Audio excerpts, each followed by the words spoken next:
청년의 때를 누리는 신앙이라는 제목으로 하나님의 말씀을 전하겠습니다. 지난 2월 26일 날 우리나라에 아주 귀한 분이 하늘나라로 가셨습니다. 아시는 분들은 아실 거예요. 이어령 집사님이신데요. 초대 문화부 장관을 역임하셨고요. 아주 우리나라의 대표적인 지성이고 또한 정말로 선한 영향력을 미쳤던 분입니다. 귀한 석학이신데 이분이 불신자였는데 2007년에 그분의 딸이 암으로 투병하면서 목사 안수를 받고 아버지를 전도했습니다. 그래서 2007년에 세례를 받았고요. 집사님이 되셨어요. 근데 제가 이분을 개인적으로 아는 건 아니지만 이분의 죽음을 보면서 좀 안타까웠던 게 뭐냐면 저에게 개인적으로 많은 도움을 주신 분입니다. 개인적으로 아는 사람은 아닌데 제가 이분의 책을 통해서 많은 도움을 받았어요. 특별히 아시는 분들은 읽어보신 분도 계실 거예요. 지성에서 영성으로라는 책이라든지 의문은 지성을 낳고 믿음은 영성을 낳는다라는 책. 이분이 참 귀한 역할을 해주셨던 게 뭐냐면 지성인들 중에 믿음과 지성, 아는 것과 믿음이 분리되는 또 그 사이에서 갈등하는 사람들에게 참 많은 상생의 길을 제시해 주었습니다. 저도 개인적으로 이 신앙생활을 열심히 하는데 마음은 이렇게 가는데 생각이 반대로 갈 때, 믿음과 생각이 분리가 될 때마다 저는 이분의 책을 통해서 큰 위로를 받고 어떻게 나아가야 될지의 방향을 설정하는 데 큰 도움을 받았습니다. 여러분, 우리가 살아가면서 인생의 길 가운데 길을 헤매고 있을 때 그 길을 제시해 줄 수 있는 사람, 그 길을 물어보고 도와줄 수 있는 사람이 있다는 것은 참으로 행복한 일입니다. 저는 우리 귀한 청년분들, 운정교회를 통해서 좋은 우리 이원철 목사님과 우리 목회자들뿐만 아니라 수많은 우리 성도님들 계시잖아요. 이분들이 여러분의 도움이 될 수 있는 분들입니다. 그래서 여러분의 신앙에 고민이 있을 때마다 혼자 고민하지 마시고 도움을 요청하시면 좋은 만남을 통하여서 먼저 가신 분들의 이야기를 들어보면 그것을 통해서 얻는 것이 많이 있습니다. 그 은혜를 누릴 수 있는 우리 믿음의 청년부가 되었으면 좋겠습니다. 특별히 왜 이런 것이 중요하냐면 우리가 인생에 수많은 선택을 하게 되는데 대부분의 선택은 인생에 처음 하는 선택들이 많습니다. 수많은 선택을 하는 우리가 인생을 살아갈 때 그 선택이 몇 번 반복한 선택이면 어떤 선택을 해야 되는지 방향이 잡히는데 그렇지 않고 처음 선택해야 되는 것이 너무나 많기 때문에 인생의 선배와 스승과 선생을 만나는 것은 참으로 중요합니다. 오늘 제가 청년부 설교를 준비하면서 어떤 말씀을 증거해야 되나 막 기도하면서 준비했습니다. 여러분 아세요? 설교할 때 가장 힘든 것 중에 하나가 설교 본문을 정하는 거예요. 안 해봐서 모르시겠죠?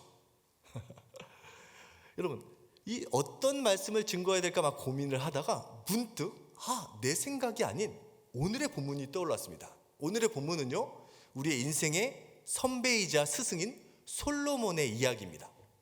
특별히 솔로몬이 이 젊은이들을 향하여서 권면의 이야기를 하고 있는데요, 그 권면의 이야기를 한마디로 정리하면 청년의 때를 즐기라는 겁니다.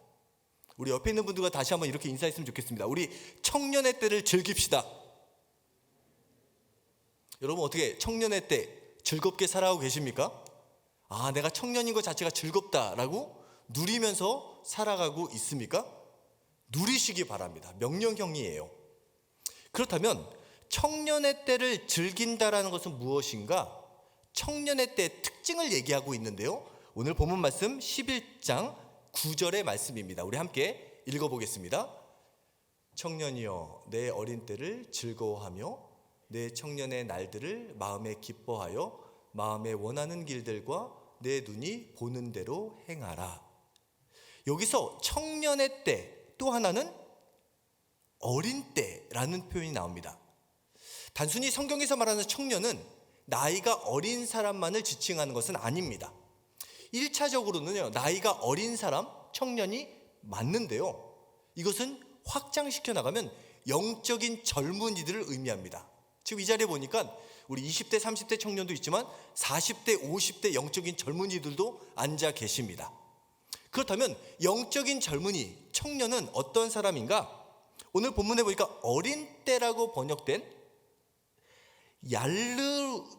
얄라두트라는 히브리어가 있는데요. 9절과 10절에 보니까 어린 때라고 번역되어 있는 것이 시편 110편 3절에 보면 다르게 번역이 되어 있습니다. 우리 함께 읽어보겠습니다. 시작. 주의 권능의 날에 주의 백성이 거룩한 옷을 입고 즐거이 헌신하니 새벽 이슬 같은 주의 청년들이 주께 나오는도다.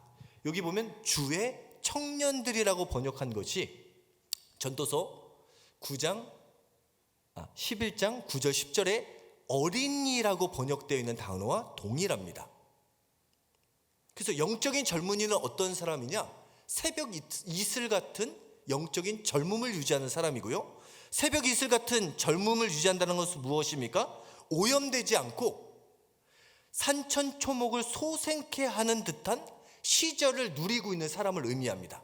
한마디로 말하면 영적인 깨끗함과 순수한 열정을 가지고 있는 사람이에요. 여러분 영적인 젊은이 맞습니까? 여러분의 마음, 내가 스스로 생각할 때 내 영적인 마음이 순수하고 깨끗한 열정으로 타오르고 있습니까?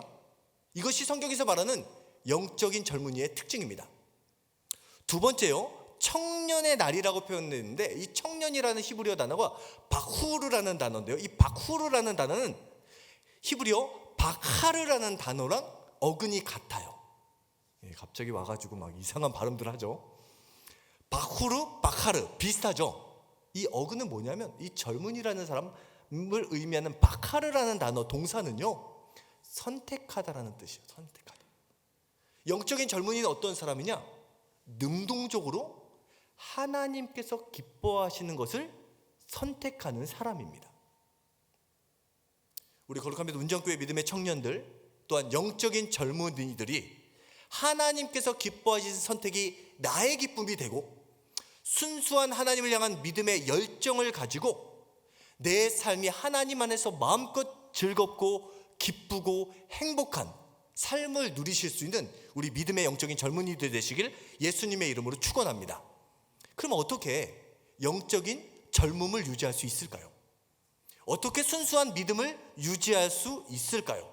어떻게 하나님께서 기뻐하는 선택이 내가 기뻐하는 선택이 될 수 있을까요? 오늘 본문은 영적인 젊음을 유지하는 세 가지 비결에 대해서 이야기를 합니다. 그 세 가지를 살펴보도록 하겠습니다. 첫 번째는요, 오늘 본문 말씀 9절에 나와 있습니다. 우리 11장 9절의 말씀 노란 줄만 다시 한번 읽어보겠습니다. 시작. 그러나 하나님이 이 모든 일로 말미암아 너를 심판하실 줄 알라. 아멘. 영적인 젊은이, 하나님께서 기뻐하시는 선택을 하는 사람의 특징은요, 심판하시는 하나님을 기억하는 사람입니다. 여러분 좀 약간 논리가 좀 이상하지 않습니까? 젊은이들에게 마음껏 너의 마음대로 눈에 보기 좋은 대로 행하라 라고 이야기하면서 그러나 심판하시는 하나님을 알아라 라고 이야기합니다. 이것이 자유롭게 하라는 거예요, 말라는 거예요? 여러분 어떻게 느껴지십니까? 그런데 이 의미를 생각하면요, 충분히 이해가 됩니다. 왜냐하면요, 청년의 때를 즐길 수 있는 사람은요, 청년의 때를 온전히 즐길 수 있는 사람은 바로 종말을, 심판을 기억하는 사람이라는 거예요. 무슨 말이에요? 종말, 심판을 기억하는 사람이 청년의 시대를 값지게 보낼 수 있다라는 이야기입니다. 성경에 보면요, 죽음을 경험하지 않고 하늘에 올라간 두 인물이 등장합니다. 하나는 엘리야 선지자고요, 하나는 에녹이라는 사람입니다. 이 특별히 에녹이라는 사람에 대한 기록이 창세기 5장 21절부터 24절까지에 나오는데요, 우리 한 목소리로 읽어보겠습니다. 시작. 에녹은 65세에 무드셀라를 낳았고 무드셀라를 낳은 후 300년을 하나님과 동행하며 자녀들을 낳았으며 그는 365세를 살았더라. 에녹이 하나님과 동행하더니 하나님이 그를 데려가심으로 세상에 있지 아니하였더라. 잠시만 띄워놔 주세요. 이 에녹이라는 사람이요, 이 세상을 얼마나 아름답게 살았는지 성경에 보니까 300년 동안 하나님과 동행하는 인생을 살았다라고 이야기를 합니다. 그런데 어떻게 에녹이 하나님과 동행하는 삶을 살게 되었냐? 22절 앞부분에 보면 어떤 문구가 있는데요. 어떤 문구가 있죠? 무두셀라를 낳은 후라는 것이 중요해요. 왜 중요하냐? 그러니까 이런 거예요. 에녹이 아들을 낳습니다. 그리고 아들의 이름을 무두셀라라고 지어요. 그 다음에 300년 동안 하나님과 이 세상에서 너무나 아름답고 행복한, 하나님이 보시기에 기뻐하신 선택, 본인이 살면서 너무나 행복한 인생을 살다가 하나님의 부름을 받아 올라갑니다. 그러면 이게 무슨 얘기인가? 여러분, 이 무두셀라라는 이름의 뜻을 알 필요가 있어요. 무두셀라는 1차적으로 창을 던지는 사람이라는 뜻입니다. 그런데 의역을 할 필요가 있어요. 뭐냐면 고대 중동에서는요, 전쟁을 치를 때 백병정 붙어서 싸우는 거예요. 그런데 유일하게 멀리서 원거리에서 전쟁을 치르는 사람이 있는데 그것은 창을 던지는 사람입니다. 그래서 일반적으로 전쟁의 승리는 어떻게 승패가 갈리냐? 먼저 상대편에 창을 던지는 사람을 죽이면 전쟁에서 이기는 거예요.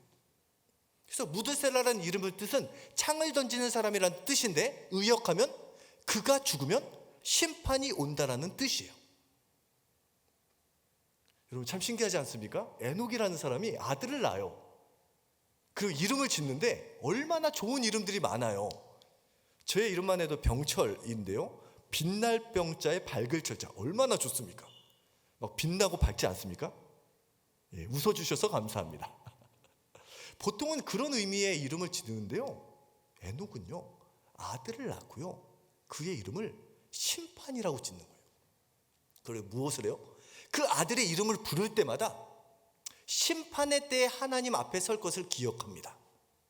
그리고 죽음을 기억하면서 이 세상을 허투루 사는 것이 아니라, 자기의 인생 살고 싶은 대로 사는 것이 아니라 하나님을 만나는 심판의 때를 바라보면서 믿음의 삶을 살아갈 때 하나님과 동행하는 인생을 살 수 있었다라는 것이에요.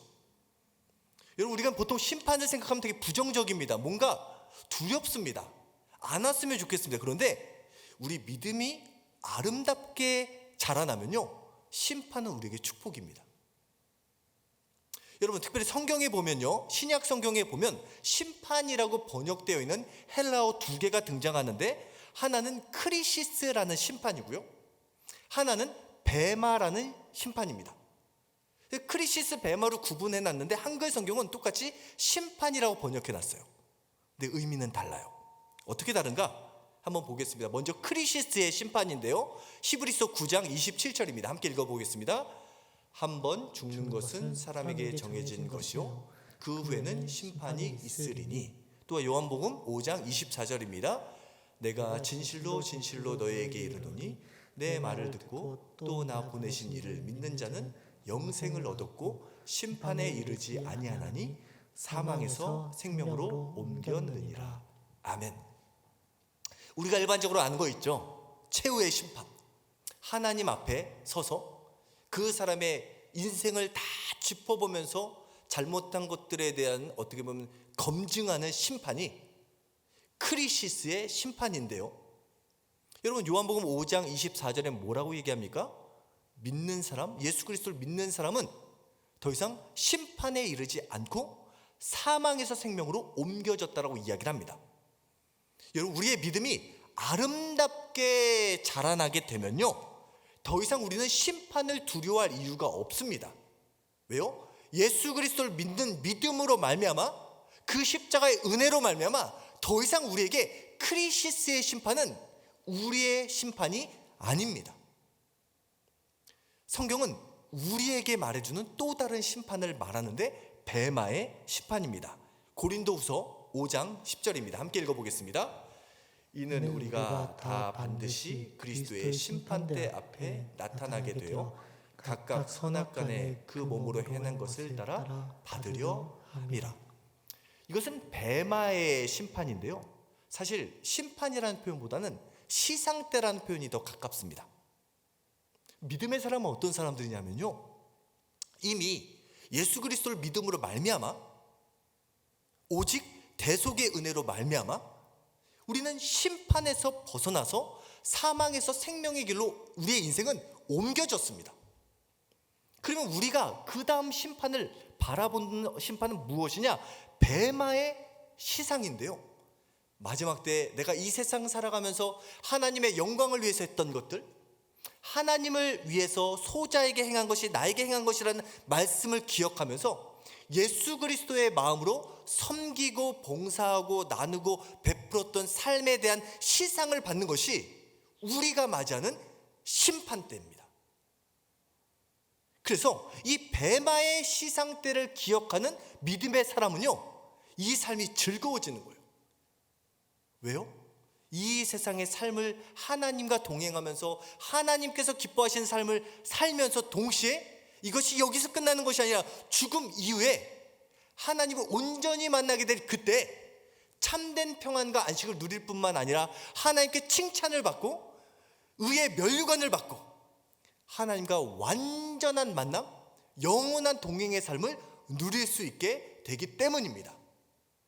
여러분, 다시 한번 우리의 믿음이 심판의 날을 기억하는 사람에게 이 땅에서의 삶이 더욱더 의미 있는 삶이 됨을 기억하시길 바랍니다. 여러분, 더 이상 우리는 크리시스의 심판을 두려워하는 사람이 되어서는 안 됩니다. 우리가 바라봐야 되는 심판은요, 뱀마의 시상 때 다시 만나는 그 순간 예수님께 칭찬받은 날이 우리를 기다리고 있습니다. 그 은혜를 바라보면서 나에게 주어진 삶의 의미를 가장 값지고 아름답게 살아감을 통하여서 하나님께서 기뻐하시는 선택을 하는 즐거움을 맛볼 수 있는 저와 여러분이 되시길 예수님의 이름으로 축원합니다. 두 번째, 함께 따라해 보겠습니다. 근심과 악을 멀리해야 합니다.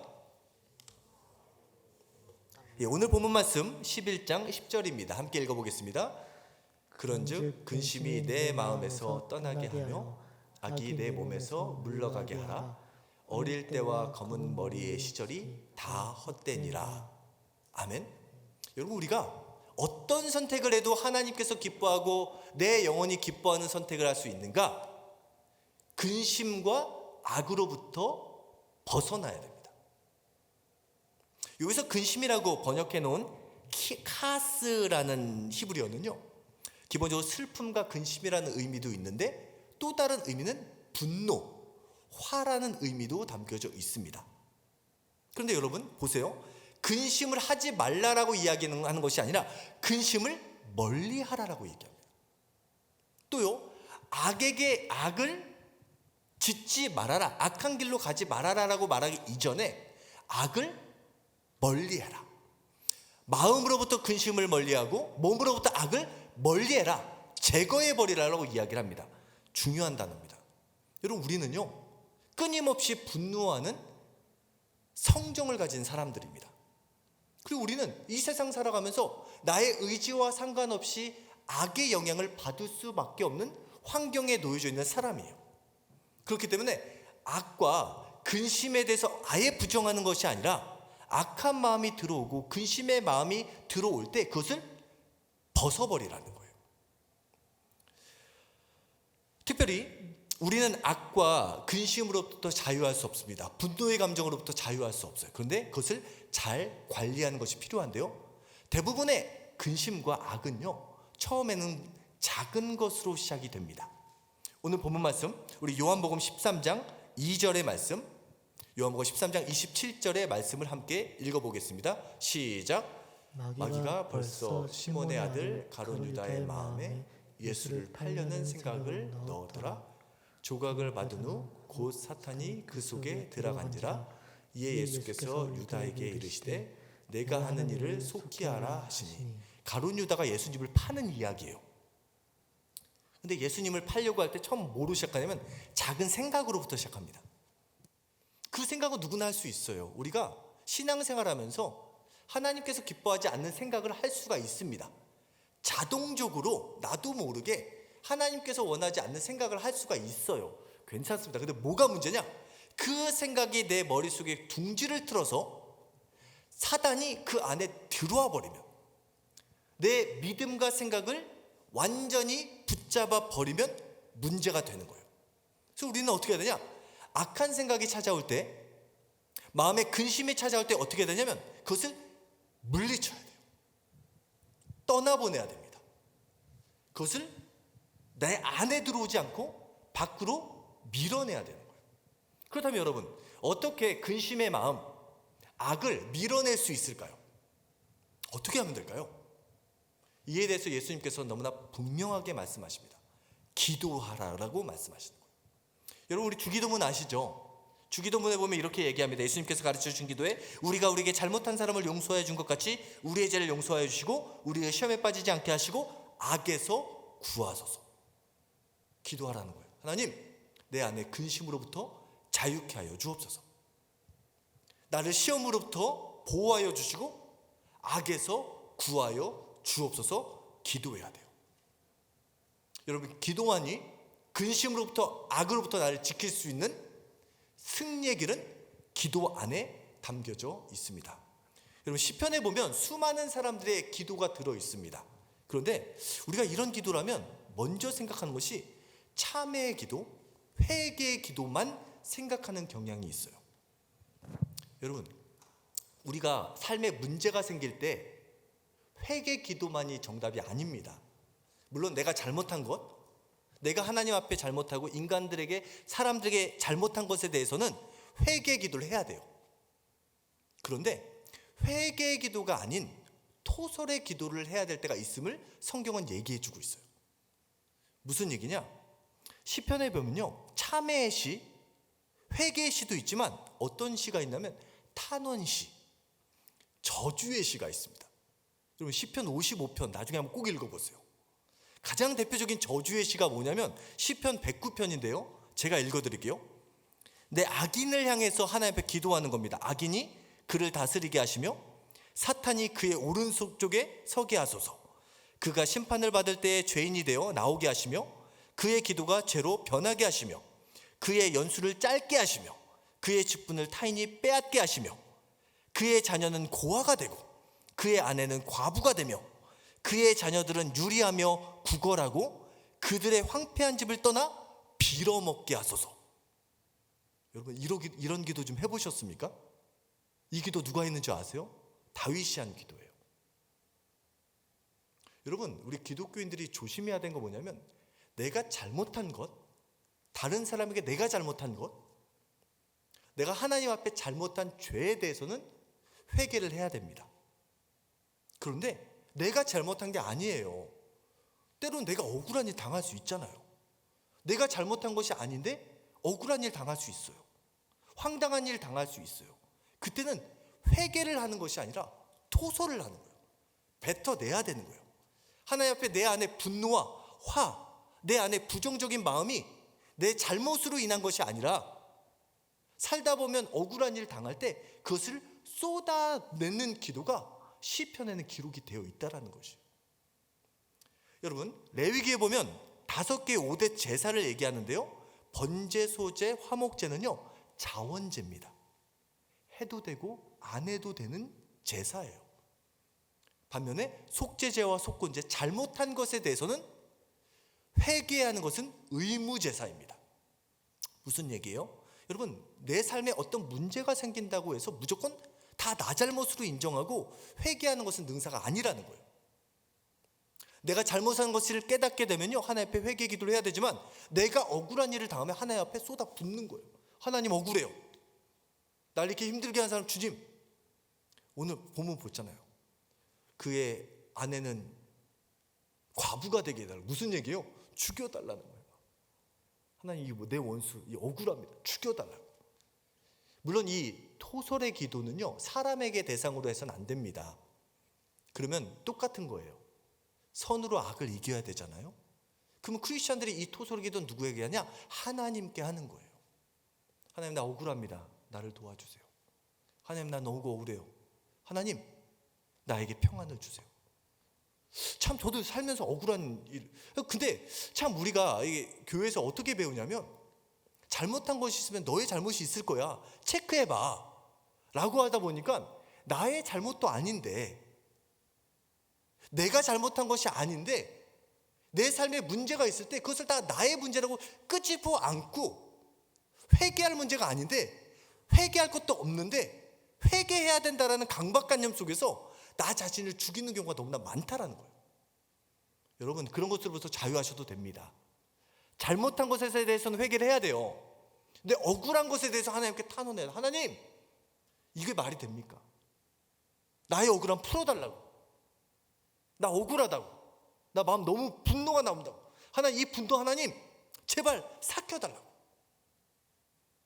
이런 기도를 할 때 하나님께서 마음에 평안을 주시고요, 이런 마음에 풀림이 있을 때 하나님과 우리의 관계가 편안해질 수 있습니다. 마지막으로요, 영적인 젊음을 유지할 수 있는 비결은 따라 하시겠습니다. 창조주를 기억해야 합니다. 창조주를 기억해야 합니다. 오늘 본문 말씀 12장 1절과 2절 말씀 함께 읽어보겠습니다. 너는 청년의 때에 너의 창조주를 기억하라. 곧 곤고한 날이 이르기 전에 나는 아무나기 없다고 할 해들이 가깝기 전에, 해와 빛과 달과 별들이 어둡기 전에, 비 뒤에 구름이 다시 일어나기 전에 그리하라. 마지막으로 영적인 젊음을 유지할 수 있는 비결, 하나님과의 관계 속에서 내가 마음껏 선택을 해도 하나님도 기뻐하시고 나도 기뻐하실 수 있는 선택을 할 수 있는 비결은 너의 창조주를 기억하는 것입니다. 전도서에서 지금까지 하나님에 대해서 이야기할 땐 엘로힘이라는 단어를 쓰다가 여기서는 너의 창조주라는 단어를 쓰는데, 특별히 이 창조주라는 단어는 무에서 유를 창조하신 창세기 1장의 하나님을 의미합니다. 전능하신 하나님이죠. 아무것도 없는 상황 속에서 말씀 한마디로 온 우주 만물을 창조하신 능력의 하나님을 기억하는데, 그 하나님이 어떤 하나님이라고요? 너의 하나님. 저 멀리 계신 초월적인 하나님이 아닌 그 전능하신 하나님이 너의 하나님임을 기억하라는 거예요. 그 말은 무엇입니까? 나의 존재의 의미를 어디서 찾느냐? 하나님 안에서의 영적인 젊은이는요, 나의 존재의 근원을 하나님께 찾는 것입니다. 여러분, 하나님께서 우리를 어떻게 창조하셨어요? 가장 아름답게 창조하셨어요. 그리고 예수님께서 나를 얼마나 귀하게 여기시냐? 자신의 생명과 맞바꿔서 나를 구원하셨습니다. 여러분 아세요? 이 세상에 다 비슷비슷해 보이지만 절대로 똑같지 않은 신체 부위가 있다고 합니다. 어떤 부위냐면 배꼽이래요. 네, 한번 집에 가서 보세요. 나의 배꼽은 어떻게 생겼는지. 또 한 가지 부위가 있는데 귀입니다, 여러분. 이 귀가요, 세상에 어떤 사람과도 똑같은 귀가 없대요. 무슨 얘기예요? 여러분, 하나님께서 여러분을 한 사람 한 사람 너무나 존귀한 최고의 걸작품으로 창조하셨습니다. 세상은 여러분을 여러 가지 기준을 가지고 제한합니다. 때로는 성적을 가지고, 경제적인 것을 가지고, 외모를 가지고, 성격을 가지고 여러분을 판단하고 정죄할 수 있습니다. 하나님의 관점에서 여러분은요, 하나님의 형상대로 창조받은 이 세상에 유일무이한 가장 아름다운 존재라는 사실입니다. 그것을 붙잡고 나아갈 때 우리는 이 세상 살아가면서 어떠한 선택을 해도 영적인 젊음을 유지하며 하나님께는 영광이요 나에게는 기쁨의 삶을 누릴 수 있게 됩니다. 말씀을 정리합니다. 오늘 솔로몬을 통하여서 우리 믿음의 선배를 통해서 우리에게 준 당부는 청년의 때를 즐거워하라라는 것입니다. 마음껏 기쁨의 삶을 살라라는 것이죠.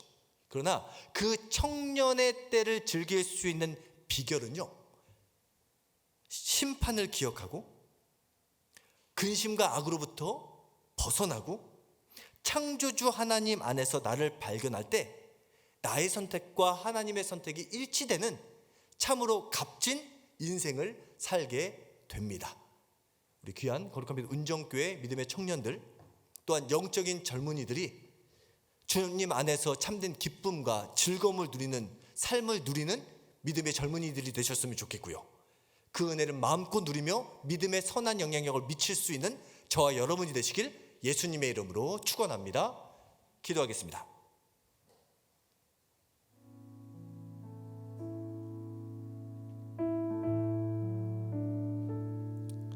우리 이 시간 기도할 때 함께 기도했으면 좋겠습니다.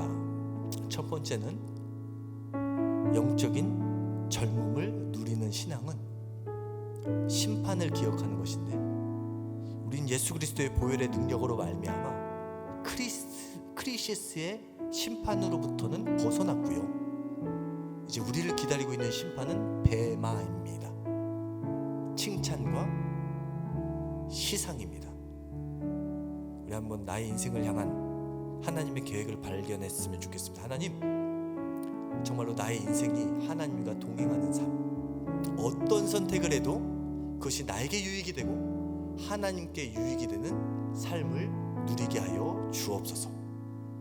하나님, 늘 죄책감으로 말미암아 내 마음이 죽어가지 않을 수 있도록 내 마음의 영혼을 지켜보호하여 주옵소서. 또한 하나님, 근심으로부터 악으로부터 내 마음을 지켜주시고 내 안에 죄와 근심이 찾아오면 그것을 토설하고 기도로서 그것을 씻어낼 수 있는 믿음의 승리자가 되게 하여 주옵소서.